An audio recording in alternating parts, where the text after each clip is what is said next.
Alright, it's been a while, but I'm back at it right here. So now I want to tap into some stuff dealing with the chaos now, dealing with the chaos control and going deeper into this chaos now. So now, what originally sparked this was I was watching a video now. It was an interesting video. A guy was dealing with the brain and how the brain obviously now perceives and how the brain perceives and things of that nature. Right, and the guy was going into like obviously different illusions, how illusions work. Some stuff I already knew, but he's going into some stuff. He said something that was interesting. He spoke about how now. So obviously, you guys now speaking in other videos that it's not your eyes that see, right? It's not the eyes that see, but actually the visual cortex at the back of the brain that sees, that processes images, right? So the eyes taking the information, sensory information, and then it's processing the visual cortex at the back of the brain, right? So now, in order to, but he said what he said was that it takes a tenth of a second for this information to come from this from the brain essentially, or from the eyes to the visual cortex takes a tenth of a second. So it said that we're essentially 1/10 of a second behind every time, right? So it said that the mere act of catching, right, should be impossible. So he threw a ball to the guy in the audience, and he said the mere act of catching should be impossible, right? But we still do it. So he said that the reason why we're able to do this is because essentially the brain essentially predicts. There's a prediction taking place right here. There's actually a prediction taking place, right? You see, so again, there's a prediction taking place, and that's how we're able to do it, right? But I thought it's interesting because again, he said if the mere act of catching should be impossible, the brain is essentially making predictions of where the ball's going to be to be able to execute the catch, right?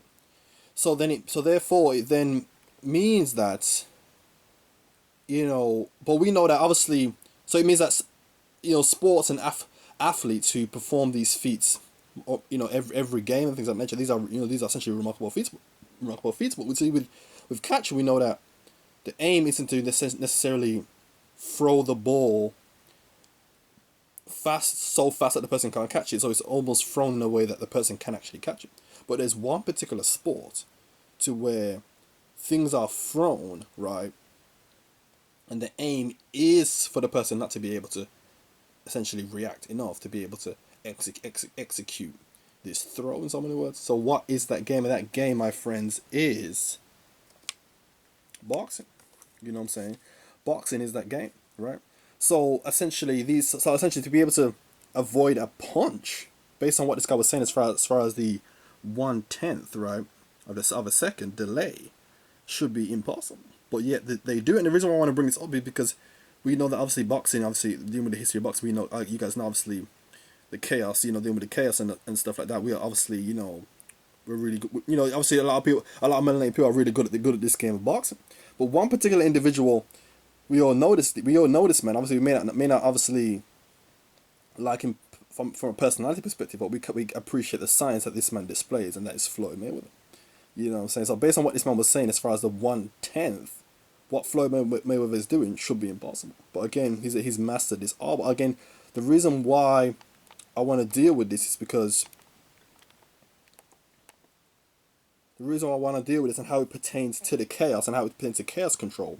That's actually what's taking place. It's a form of chaos control, you see. It's a form of chaos control. So now I want to break this down to you. So now, although Floyd isn't the only boxer to be able to avoid a punch and block a punch, although he's not the only boxer to be able to do it, he's mastered the art. So I want to explain how now this pertains to chaos control and the chaos beat. So now, if you were to draw this out now, right, so obviously now, let's say, you know what I'm saying, if you can see that right there. So let's say now, you've got, let's say, right, you see what I'm saying. So let's say a person's got 3 seconds essentially to react, right? 3 seconds to react to to a punch, for example. But now, every second now, you're 1/10 of a second behind. Essentially, you're 1/10 of a second behind. So it means that during this 1/10 of a second, you have to essentially bridge that gap, and the brain bridges that gap through the predictions that it makes. You see, so it means that for Floyd Mayweather to be able to do what he's doing, it means that these predictions are essentially more accurate. Right, these predictions are more accurate predictions. You see, so how it pertains to the chaos being, it means that in the beings of chaos, it means that let's say you have a goal. Let me draw a line between here. Let's say you have a goal, right? So you have a goal. So this is the start and this is the goal. The goal is to not get hit, right? And the goal is to not get hit. So what it essentially means is that for him to be able to do what he's doing, essentially the predictions are greater, right?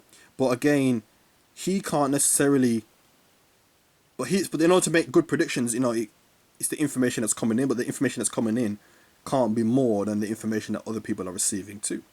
So it must mean that what's actually happening is his brain, as far as and this is how it pertains to the neuromelanin, you see, because when they say neuromelanin, again, the goal and the function of neuromelanin is essentially obscure, and they don't know the goal and the role and the function of this neuromelanin, you see. So what it essentially means is that the neuromelanin is able to, in so many words, one possible theory for the neuromelanin, the function and the role of it is to be able to essentially absorb more information from the sensory experience. You see, absorb more, because what they say is that the brain, although you can see all around you, you can see all these things, you only really pay attention or notice the things that you're paying attention to. But although your brain is aware of everything that's taking place, you're only consciously aware of what you're paying attention to. So it could necessarily mean that the neuromelanin, in so many words, is able to absorb more. Absorb more from the sensory experience and has a richer, denser recollection of the sensory experience. And basically what then takes place is that what then happens is that now it's able to then apply this when the predictions are being made. So in so many words, what the chaos being is able to do now is essentially it's almost as if, to the highest degree now, it's almost as if it's essentially sensing it. So it's almost as if it's sensing it and then it reacts, because that's how the predictions are so accurate, the predictions are being made. You see, so now how it pertains to the goal now, what it essentially showcases is that in order to, so now the predictions are being made now, and again, so the end result, the end goal would be to not get hit. And then this is the start, this is the end goal. So it means that the predictions are being made and the predictions are greater. So the predictions are greater, it means that, and you're making better predictions, it means that you're closer to the goal than everyone else. So although everyone else, they would be, the predictions won't be as great, so they'll be down here, so to speak. Your predictions are a lot greater, so you're closer to the goal. So how it pertains to the chaos, essentially the chaos being, is that what essentially it means is that the chaos being, and when you're doing, or how it pertains to our technologies and the discoveries we made in ancient times, was that it means this is how we was able to do it. We was that bit closer, we was that bit more ahead, so the chaos being essentially is able to accomplish more in a short space of time. You see, this is what it showcases. So this is how it really, this is how it really all ties in right here.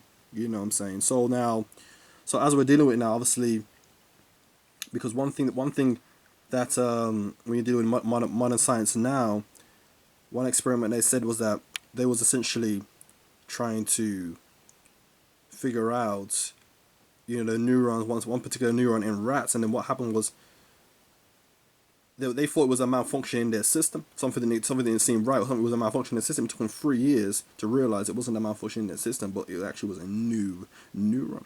So in so many words, again, it takes them longer to reach their goal. It takes them longer, you see. So whereas what we was able to do is bridge the gap and get closer to our goal, so make more progress in a short space of time. This is what we was able to do, you see. So this really goes into now, this really the chaos